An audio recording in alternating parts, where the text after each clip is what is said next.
dito na tayo. Ayan, oh. Lapit na. Ayun na, lapit na. Finish line na tayo. Woohoo! Dumating tayo.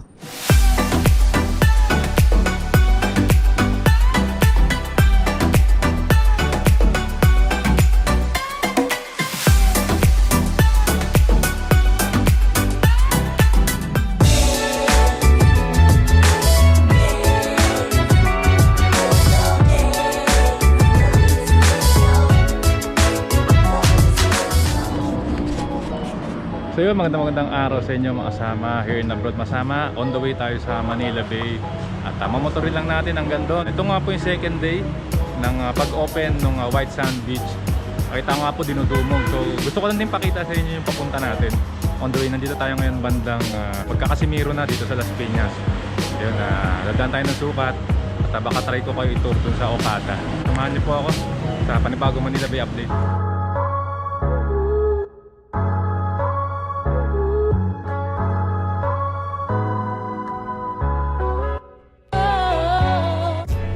So ito na po, let's go. Balik tayo ng Manila Bay, mga kasama. So ano pong masasabi nyo? Alam ko naman po na balitaan nyo na sa mga news outlet at sa mga napanood nyo pong vlogs namin, ang mga different coverage. May mga reaction po, may yung mga iba naging emotional pa eh. Mga na-cover po natin, lalo na yung mga nakatatanda. So another attraction po sa ating mahal na lungsod ng Maynila. Ang ganda po ng collaboration ng ating President Duterte at Mayor Isko Moreno. So ito, kakaliwa po tayo rito sa Casimiro. So yun, Casimiro na po. Bale ito, on the way to tayo sa Sukat. Ano pong masasabi nyo? Ang ganda po ng collaboration ng national tsaka local government. Nagsusuportahan po sila eh. Yun nga, yung national government natin na sa pangunguna ng DNR tsaka ni Pangulong Duterte, tsaka lungsod ng Maynila, local government, pangunguna ni Mayor Isko Moreno. Nga, yung iba po talagang emotional eh. Yan yung mga lolo't lola natin na talaga pong tumanda na lang na hindi naman naaayos yung ating Manila Bay. So ngayon po sa second day po, hanggang alas 6 po pinapayagan yung ating mga kababayan matunghayan on their own personally yung Dolomite Sand. Na kahapon po nabigyan tayo ng chance na unang makapasok dyan sa bagong Manila Bay White Sand Beach.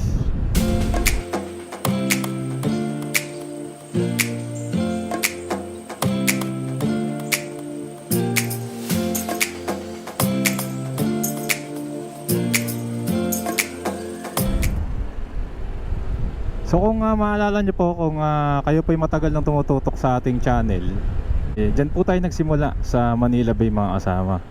Natunghayan po natin yung mga ginawang inisyatibo ng ating national government nung mga nagdaang taon. Wala pa po si Yorme nun eh. No January po yun, tandang-tanda ako. Talagang umugong po yung Manila Bay. Dahil nga talagang pinatutukan po ni Pangulo yung yung pagsasaayos. So fast forward po natin, almost 2 years na yung rehabilitation or battle for Manila Bay. Nakatayo na po yung water treatment plant dyan sa Manila Yacht Club. Yung mga pumping station po natin okay na rin, 3 po yun, sa Padre Paura, sa Quirino, tsaka Remedios. So yan, mga anti-flooding po. Ako po naranasan ko one time talaga. Yan palang kahaba ng Ross Boulevard po, nagbumabaha pala talaga dyan mga kasama. So kailangan talaga ng mga ganong teknolohiya at infrastruktura para po mapabuti yung kasi nga po itong Manila Bay sumasalamin po actually sa atin sa bansa natin kasi nga po yung Maynila yung ating kapital eh. So kasama po yun sa mga pang-picture, di ba? So isa po yun sa mga main attraction. So yun nga po, ilang taon na napabayaan ng mga nagdaang administrasyon ng ngayon.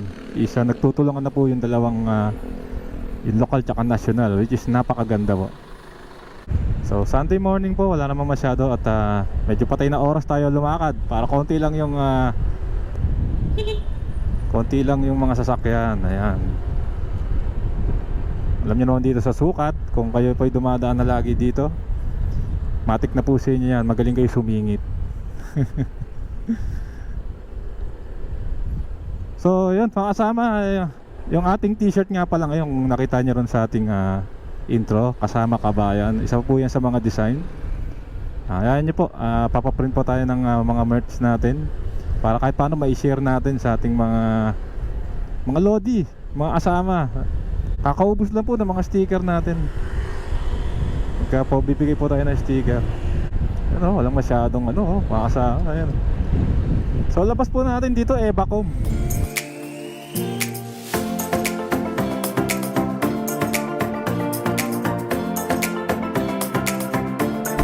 Makasama ito, panawagan ko lang napansin ko po. Siguro kung pupunta po tayo doon, wala naman po makakapigil kasi nga po ito'y public po, ready for public. Itong ginawa sa ating Manila Bay. So ito, panawagan lang po natin sa mga pupunta. Huwag pong kalimutan magdala po ng mask. Magsuot po kayo ng mask tsaka ng face shield at alcohol. Kung maaari nga lang din po magdala na rin kayo ng ng gloves. Protektahan po natin yung mga sarili natin. Alam na po natin may ongoing pandemic pa rin. Ay nakakatuwa lang kasi nga tuloy-tuloy po yung ginagawa ng gobyerno kahit po may problema pa rin ang mundo, di lang mga Pilipinas. So yun nga po, kung pupunta po kayo, kahit po pagsarado na yung Manila Bay, kasi alam ko po hanggang ngayon na lang ting temporary opening sa footbridge po. Dala po kayo ng protective para po sa labang kay COVID.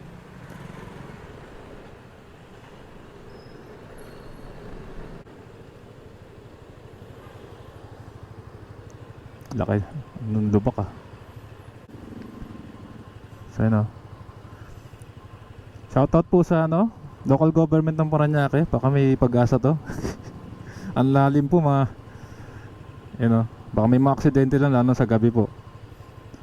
So balik po tayo sa ating pagmumotor. Yun nga po, dala kayo ng proteksyonan nyo po yung sarili nyo.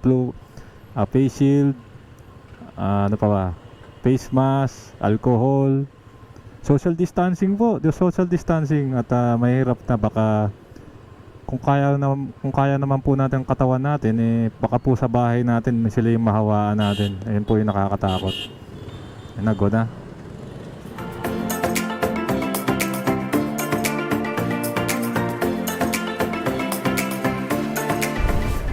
So cut road na po tayo mga kasama. So ito, advice ko lang din kung pupunta po kayo dyan sa overpass po sa sa Manila Bay, dyan bandang Padre Paura, yung overlooking yung White Sand Beach natin. Marami pong mandurukot nandun po ako, maraming instances na dukutan po sila. Kasi nga po hindi kasi nagsisiksikan na po minsan, di talaga na yung social distancing, kasi nga marami pong gusto makakita ng magandang view, nagpipicture. So ingatan nyo po yung mga kagamitan nyo. Naku po, hindi po natin masasabi kung sino yung may masamang intensyon. Marami pong nakuha na ng wallet at cellphone noong mga nagdaang araw. At yan, siguro asa sa atin na lang din po yun. Tago nyo, huwag nyo sila hayang manaig. Umuwi silang luhaan. Be vigilant po. So ingat-ingat.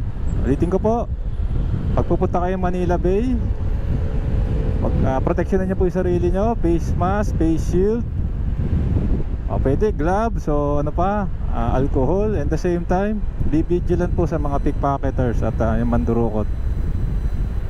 So ito na po, SM Sukat. Yun, ang sarap ng biyahe po natin. Sana all laging ganito. So ito, papakita ko lang din kasi nga on the way tayo. Nakadaan na tayo dito dati na pumunta tayo ng Uniwide Postal Mall, kinover natin. Pero yan po yung development ngayon, latest ay sorry, hindi Skyway, LRT 1 extension. Ayan abot na po hanggang dito sa Parañaque. Malaking tulong po yan, sabi ko nga sa inyo, sa mga kababayan natin sa Cavite, sa Parañaque. So ayan, makasama. Mukhang tatayo na yung pundasyon. Good job po. Build program. Isa po yan sa pinaka nakakatuwang sa nangyari, kasi nga po parang napag-iwanan tayo sa infrastruktura eh. Pag nakapunta po ako ng Hong Kong, nung nakapunta po akong Hong Kong, yung Kuala Lumpur tsaka ng Thailand eh, grabe, talagang nag-invest po sila ron sa ano, sa infra nila. So naalala ko po yung ano ng Thailand, yung MRT nila, yung trend, ay napaka-effective po. Laking tulong po sa turismo nila. Talagang pinag-isipan, no, kasi konektado sa airport. So ito nga po yung gagawin naman sa atin. Alam ko ng by tulong ng San Miguel Corp, isa kasama rin yung airport. Ayun o, nagawa sa taas o. So kaya nga po laging traffic dito kapag normal na araw. Kasi nga po kabilaan yung paggagawa.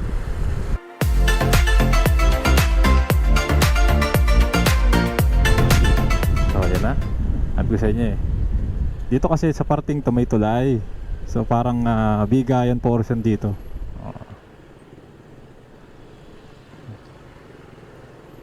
Ganda po yung panahon, sobrang ganda. Yan oh. Alam mo, summer in bare months.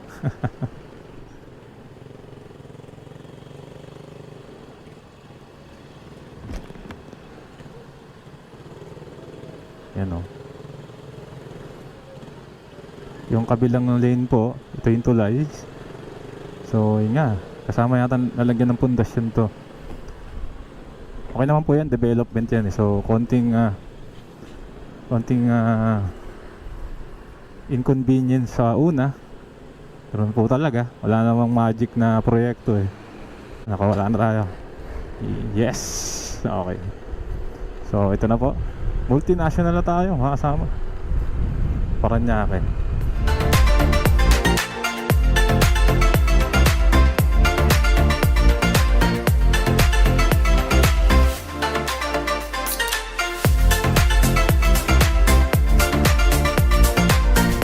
Traffic again. Hindi, dyan lang yan sa stoplight. Duty Free Philippines. Parang bukas na po, pero yung grocery lang yata, pagkakaalam ko. Yung nakapagsabi po sa atin. At yun nga, patik po yan pagkararating na ng mga kababayan natin. So yun, mga kababayan natin, OFW na nanonood, diba, kadalasan po diretso po ng duty free galing airport, diba, pagkasundo. Mga nakagawian na po yan. Pag walang dalang chocolates, dyan bibili sa duty free. Hindi yan chocolate, pati sigarilyo at alak. Airport road na to mga kasama.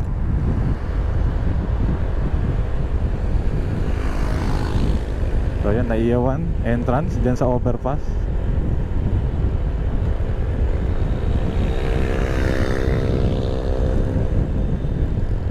So, check lang natin yung mga side mirror. Kuya, tawid ka na kuya, may overpass. Hindi ko gumamit. Wala pang masi kuya.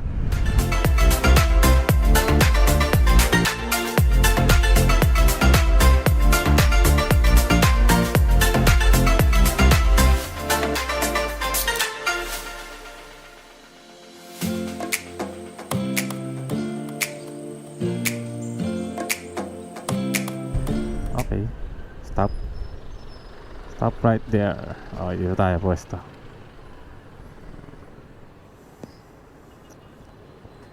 So yun, so nakikita niyo po, yan yung NAIA X o NAIA Express. So papunta po ron is papunta na NAIA Terminal 3. So yan, entry NAIA X. Tama, NAIA X. Ano ko, NAIA Lex.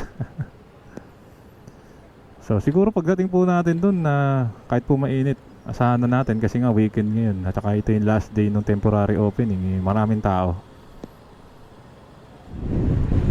Yan, nakasama. Okay.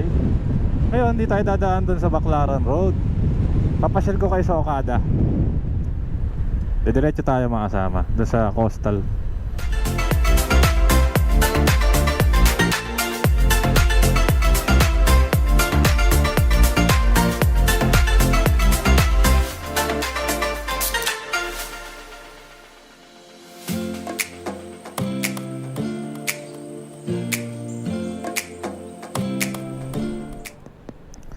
So yun, nagloko yung camera. GoPro ano na, Yan, at tuloy po ulit tayo. Nahugpas na tayo, tumawid na tayo doon. Dito nga po tayo dadaan. Di ko alam tawag dito eh. Pero sa Okada po yung tapat. Ito po yung kung galing ka po ng MOA, yan po yung sampahan, yung entrance papunta ng NAIA X. So yan, yung mga pauwi na ng mga pasakay pa na pa-abroad, dyan po dadaan. Pwede naman po tayo dumaan doon, pero mas gusto ko po yung ilipasyal dito sa sa Okada. Maiba lang, makita nyo lang yung ibang view. Baka nagkasawa na kayo sa Ross Boulevard eh. Ayan.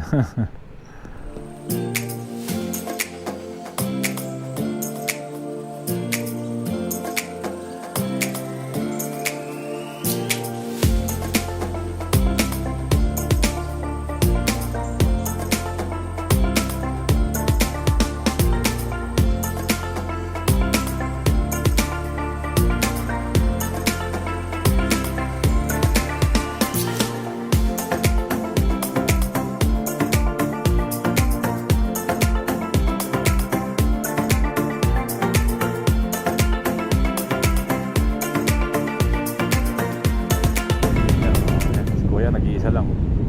Ubus din kasama kasi napakainit na.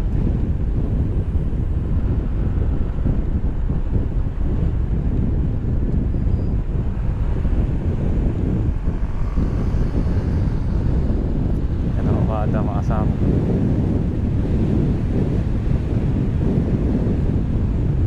Bukas po yan ha. Nakakita ko may mga pumapasok dyan.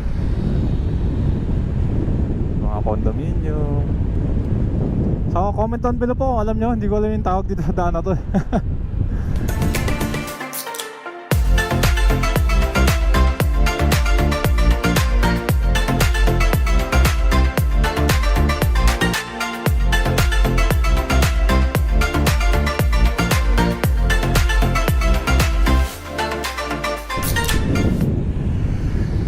So yan na po ang Soler Hotel and Casino, Ayala Malls, Manila Bay. Yan, diba? Napakaganda po rito. Ayan nyo po, minsan ko-cover lang natin to. Masarap po mag drone shot dito, yung mga development ng mga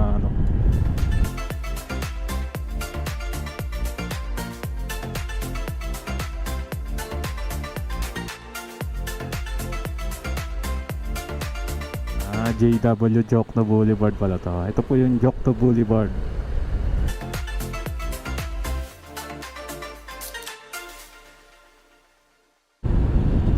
So yun na yung iconic globe ng Mall of Asia. Ayan, EDSA na po yan, diretso. Ayan o, Mall of Asia na mga kasama. So tingin mo na, all good. Alright, ayan. Kasamang pasyal na rin po.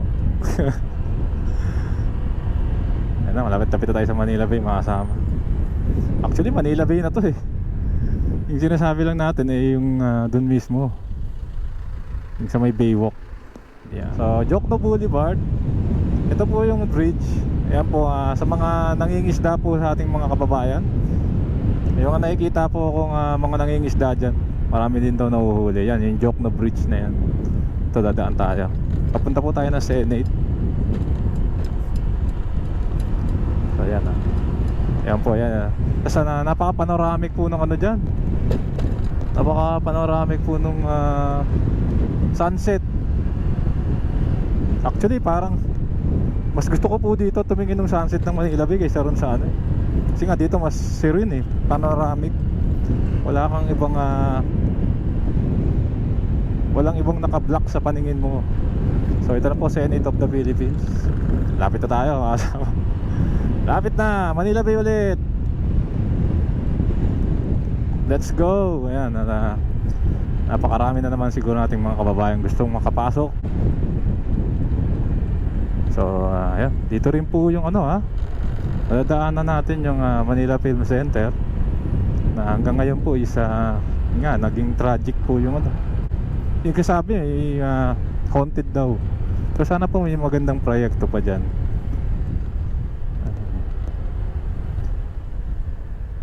Yan ang Manila Film Center.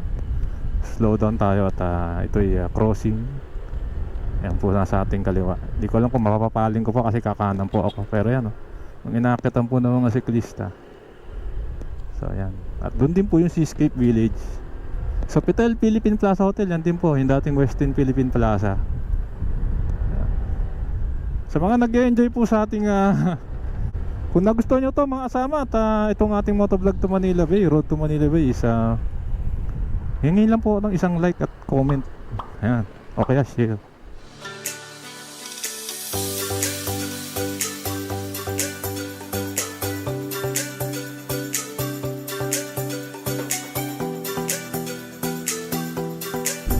So ayan ang Coconut Palace. Pinatayo rin po ni kung di ako nagkakamali, President Marcos din yan eh. Comment down below kung tama po ako. Karamihan po nung infrastruktura dito is sa panahon po ni President Ferdinand Marcos. Na hanggang ngayon nakatayo pa, doon ka po bibilib. At ginagamit pa, di ba? Pocket cheater, mga kasama, yan yan. Sa mga kasama po natin, konting ano po, road to Manila Bay.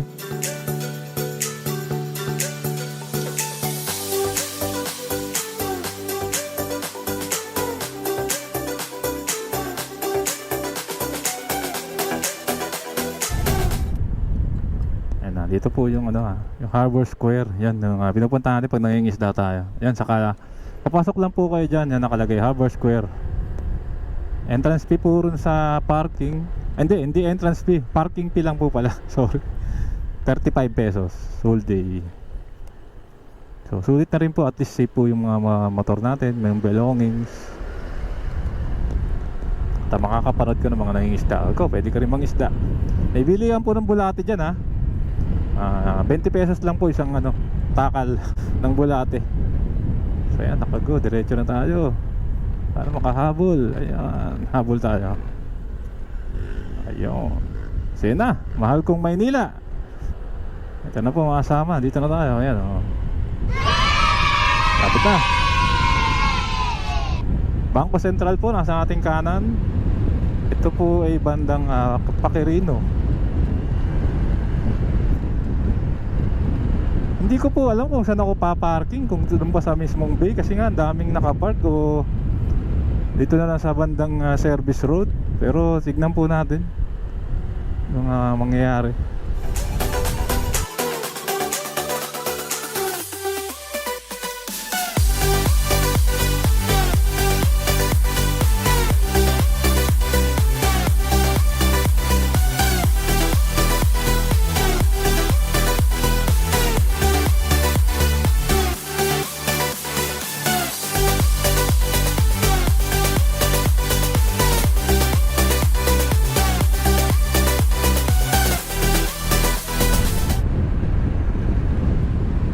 Ayun, yun yung opening dun sa bandang daming tao.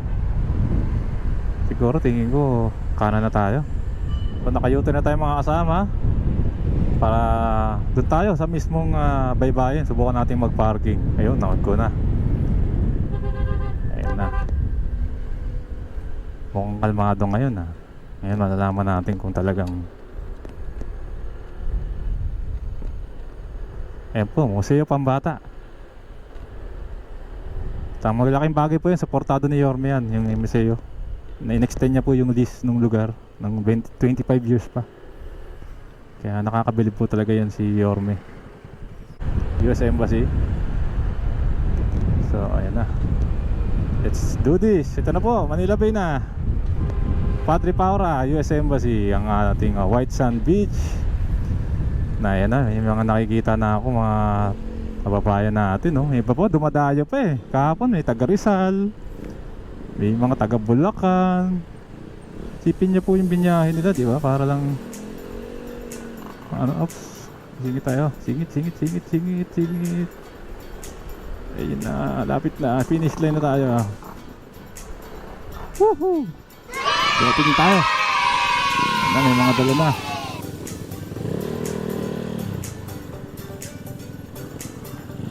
Nagbe-build up na kasi nga yung iba gustong pumarking. So ayun pero may mga nakaparking ayun, may pila. Ayun May pila. Ako po. Baka mahaba-haba pipilahan natin ha.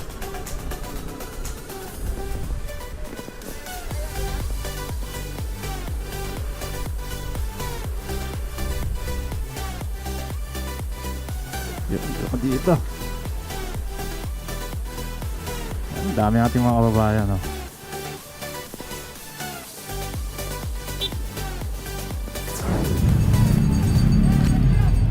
So ito mga kasama, face shield muna, protection, at protektahan natin ang ating sarili. Punong-puno po yung parking ngayon, no? Lumagsa po yung ating mga bayan, mga motorista, mga siklista. Hindi lahat, at ang haba po ng pila rito.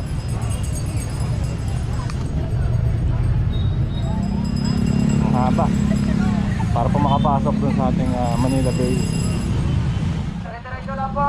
So masama, nakapasok na tayo dito sa Manila Bay White Sands Second. Tapos ng ating motor ride. Napakaganda po ng ating Manila Bay White Sands. Yung mga kababayan natin nagpipictura, mga dumayo pa sa malalayong lugar.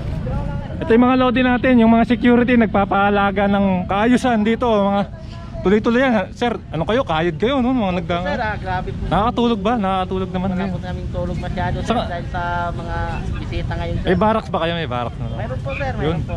Ito kasi nga, alam ko po yung hirap kasi nga ilang araw na to talagang tutok yung media, mga tao rito. Opo sir, medyo siguro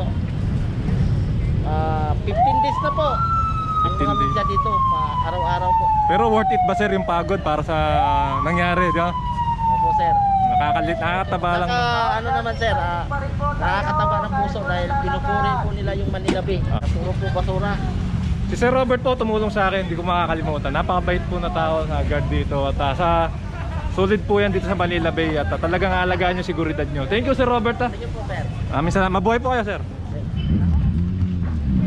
Naipit pong pinapatupad dito yung social distancing. At yun nga, yung overpulse po natin bawal muna. Dinagsa po kayo na umaga yata. So tama naman para po nga kasi may pandemya pa rin eh.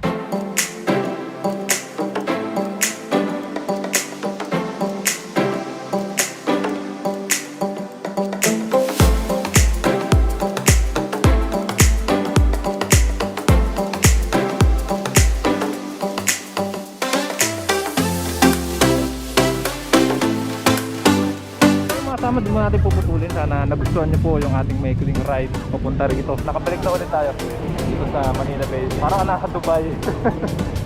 Ganun po yung pakiramdam. Sabi po ng mga nasa comments natin, pag ito po yung nakikitang background, yung mga gusali, napakaganda.